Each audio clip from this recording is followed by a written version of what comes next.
Welcome to our comparison of two fantastic mini washing machines. Today, we will be looking at the WonderWash Portable Mini Washing Machine and the GrinChat Portable Washing Machine. Both of these products are designed for convenience and efficiency in small spaces, but they have unique features that set them apart. Let's dive into their specifications and see which one might be the best fit for your laundry needs.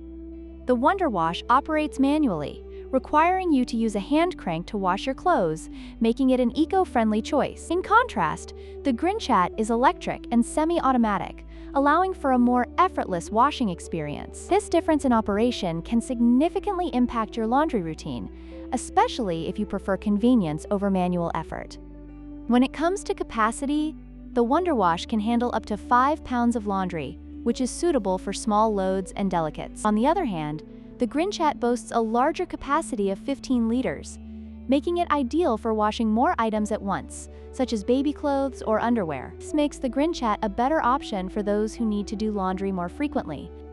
The WonderWash features a charming retro design that adds a touch of style to your laundry routine, while the GrinChat offers a modern, foldable design that makes it easy to store when not in use. Both machines are designed for portability, but the GrinChat's foldable feature provides an added advantage for those with limited storage space. In conclusion, both the WonderWash and GrinChat portable washing machines offer unique advantages depending on your laundry needs. The WonderWash is perfect for those who prefer a manual, eco-friendly option, while the GrinChat is ideal for users looking for convenience and a larger capacity. Don't forget to like, share, and subscribe for more product comparisons.